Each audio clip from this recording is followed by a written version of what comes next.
Նավինյան, մեր լրատվական կայքի բազմաթիվ հարցումներից երևանցիների շրջանում մի քանի հարցեր ենք հասցեագրել, որոնք կուզենայի բարձրացնել եւ որոնց շուրջ հետաքրքիր է ձեր կարճաժամկետ եւ երկարաժամկետ տեսլականները։ Նկատի ունեմ կարճաժամկետ մոտավորապես 1 կտրվածքով ինչ եք պատկերացնում եւ 3-ից 5 տարի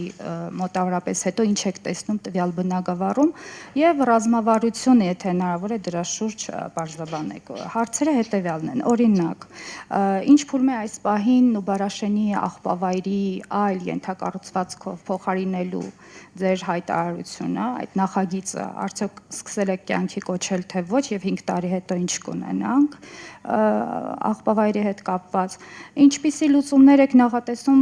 տրանսպորտի որակի, գերծանրաբեռնվածության, լիցքաթափման, հասանելիության համար, որովհետեւ մարդիկ բողոքում են այդ խնդիրներից եւ կրկին ինչ եք տեսնում 5 տարի անց։ Մեր թղթակիցները իհարկե բողոքում են Վեոլա ջրի քիչ առաջ խոսեցիք, բայց մեր թղթակցի հետ զրույցում հայտարարել էիք, որ չեք բացառում, որ Վեոլա ջուրը նույնպես հնարավոր է պետականացվի, եթե բողոքները շարունակվեն, հետաքրքիր է թե այս ուղղությամբ ինչ եք մտածում եւ հակասություն չեք տեսնում ձեր կարծիքի, ձեր տեսլականի եւ քաղաքացիների գնահատականի մեջ, արդյոք չափանիշների գնահատման վերափոխում վերանայում չեք նախատեսում եւ փողոցային հարցումները, փողոցային առևտուրը նույնպես, որ այս օրերին շատ ավելի աչքի է ընկնում նախատոնական օրերին, հետաքրքիր է թե ինչպիսի լուծումներ եք տեսնում, օրինակ հնարավոր է, որ ինչ-որ արտոնյալ պայմաններում կարողանաք տեղ հատկացնել մարդկանց այդ առևտուրը իրականացնելու համար։ Եվ Աջափնյակի մետրոյի հետ կապված, գիտեմ, որ ուզում եք խոսել, նկատի ունեմ գումարներն ուղղել եք այլ ուղղությամբ, հետաքրքիր է թե մետրոյի նախագծում փոփոխություն տեղի ունեցել է թե չէ, արդյոք կապալառու է փոխվել, արդյոք երկիր է փոխվել, որի հետ կհամագործակցեք։ Շնորհակալ եմ, իրականում տենց այն սկզբի խոսքս, որ չասացի, երևի տենց մի 30%-ը ձեր հարցերը փակում են եւ ես այդ առիթը կօգտվեմ եւ կխոսեմ բոլոր հարցերից։ Նախ սկսեմ Աջափնյակի մետրոյից, որովհետեւ շատ տարատեսակ լրատվական դաշտում տեղեկատվություններ հայտնվեցին այն մասին, որ Աջափնյակի մետրոյի ծրագիրը, չգիտեմ, խափանվել է, փոխվել է, նմանատիպ բան չկա։ Նախ ուզում եմ վստահեցնել, որ Աջափնյակի մետրոյի կայարանի նախագիծը բոլոր փորձաքննությունները անցած պատրաստ է։ Եվ մասնավորապես այդ փորձաքննություններից մեկը, պարզ փորձաքննությունը 1-ից ավել տարի է տևել։ Այսինքն ինքը բավական բարդ պրոցես է եղել եւ շատ երկար մեկնաբանություններով վերադարձվել է նախագծողին, նախագծողը ինչ որ բաներ արձագանքել է, այդ պրոցեսը տևել է 1 տարուց ավել։ Եվ Աջափնյակի մետրոյի կայարանը հաջորդ տարի, այս մետրոյի կայարանի այդ նախագծի հիմքով պատրաստվելու է կառավարության հատուկ որոշում, որով որ մենք իրականացնելու ենք նախագծի ֆիդիկ կառավարման մոդել, որը որ, այսպես ասած, այս տեսակ մեծ նախագծի համար երևի թե ամենահարմար տարբերակն է, մենք ներգրավելու ենք տեղ հսկող, ինժեներական տեղ հսկող, ով ունի նմանատիպ փորձ այս տեսակ ծրագրեր կառավարելու, եւ որպեսզի կրկին արձանագրենք մետրոյի կայարանը Աջափնյակի, մենք մեր օրենսդրությունը նույնիսկ այս տեսակ նախագծի հետ նախկինում առնչություն չի ունեցել, այս որակի, այս բարդության, եւ հիմնականում ժամանակային հետաձգումները դրա հետ են կապված եւ կարծում եմ ավելի լավ է մենք մի փոքր ժամանակ, ավել ժամանակ ծախսենք այս նախագծային փուլերի վրա, գրագետ տեղհսկողություն ունենալու վրա, որպեսզի հետագայում արդեն շինարարության ընթացքում կարողանանք կառավարումը ամբողջապես որակային տեսանկյունից եւ ժամանակային տեսանկյունից պահել վերահսկողության տակ։ Աջափնյակի մետրոյի կայարանի հետ կապված ընդհանուր մոտեցումը սա է։ Եվ հաջորդ տարի մենք ունենալու ենք հատուկ կառավարության որոշում Աջափնյակ մետրոյի կայարանի նախագծի հետ կապված։ Ինչ վերաբերում է տրանսպորտի որակին, տրանսպորտի որակի հետ կապված մենք ամեն տարի ինչ որ նոր մի ծրագիր իրականացնում ենք, մասնավորապես այս տարի իրականացրել ենք Արդեն իսկ կնքել ենք պայմանագիր 45 նոր տրոլեյբուսների գնման առումով 12 մետրանոց, որոնք որ չափերով նույն մեր ման ավտոբուսների չափի են եւ նրանք մատակարարվելու են 2026 թվականին առաջին կիսամյակում եւ մտնելու են գծեր, որով որ մեր տրոլեյբուսային ցանցի ամբողջական հին շարժակազմը դուրս է գալու եւ հետեւապես մենք կարելի ասել հին շարժակազմից արդեն ավտոբուսները, միկրոավտոբուսները, չգիտեմ, պազիկները, Hyundai-ները, դրանք բոլորը, գազելները բոլորը մաքրել էինք հները։ Հիմա վերջին մեր հանրային տրանսպորտի Վերգետնյա հանրային տրանսպորտի շարժակազմերում տրոլեյբուսներն են, որ մնացել են որոշ տեղերում հին շարժակազմերով, շարժակազմերը եւ ավելանում են,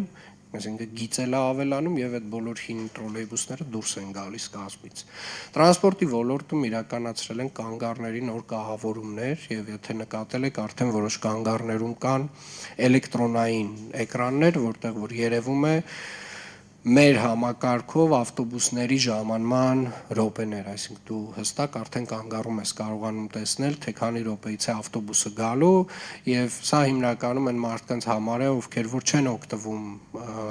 սմարթ հեռախոսներից, սմարթ էլեկտրոնային միջոցներից, որովհետեւ այդ միջոցներից օգտվողները հստակ արդեն գիտեն, որ օրինակ Yandex Maps-ում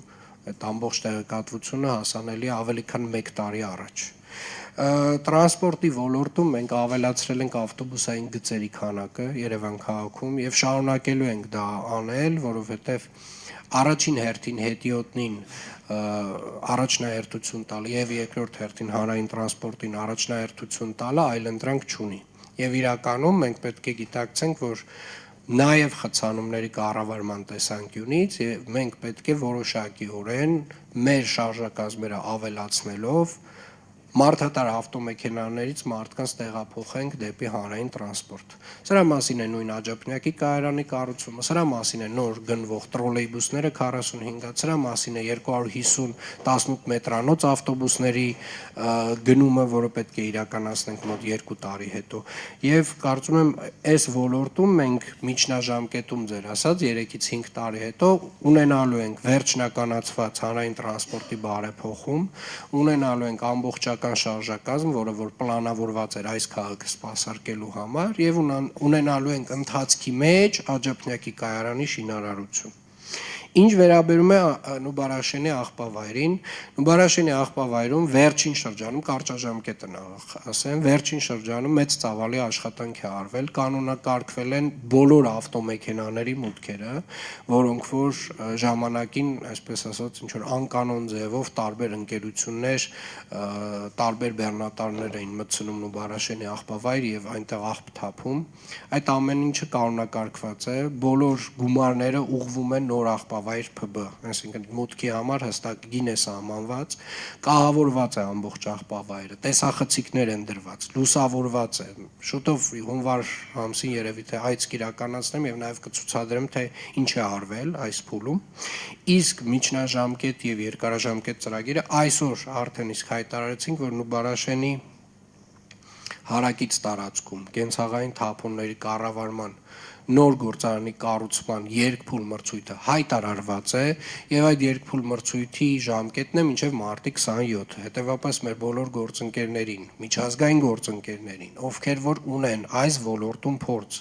աղբի վերամշակման, աղբի կառավարման ոլորտում փորձ, մենք խնդրում խրախուսում ենք, որպեսզի մասնակցեն այս մրցույթին եւ դրան զուգահեռ նաեւ բացի այս process-ից, քանի որ սա նույնպես կարևորագույն մեր նախընտրական խոստումներից մեկն է եղել, մենք իրականացնում ենք տարածքային կառավարման նախարարության գործընկերների հետ եւ միջազգային ֆինանսական կառույցների հետ զուգահեռ ծրագիր, որը որ նույնպես, այսպես ասած, մեր երկրորդ հնարավորությունն է այս ոլորտում լուծում տալու։ Որ ճանապարհով մենք ամենաարագ եւ արդյունավետ լուծումը ստանանք, մենք այդ ճանապարհով ենք շարժվելու։ Շնորհակալ եմ։ Փողոցային առևտուրը հարգելի գործընկերներ, ինքը տենց ոնց ասեմ, ինքը օրինական գործունեություն չի, այսինքն ավելի հարմար պայմաններ ստեղծել անօրինական գործունեության համար չեմ պատկերացնում ուղղակի։ Ներեք չեմ ուզում շատ երկարացնել, բայց հարցս վերաբերում է նրան, թե արդյոք քաղաքին պատկանող որևէ տարածք կամ տարածքներ հատկացվելու են այդ մարդկանց, որովհետև իրենք այլընտրանք չունեն կարևորապես։ Տարատեսակ լուծումները, որոնք որ առաջարկվել են, այն շահութաբերությունը չեն ապահովում դեր ասած մարդկանց համար եւ այդ պատճառով նրանք շարունակաբար մերժում են այդ առաջարկները, որովհետեւ փողոցային առևտուրը, ինչպես նշեցի, անօրինական գործունեություն է, մենք շարունակելու ենք դրա դեմ պայքարել։ Շնորհակալ եմ։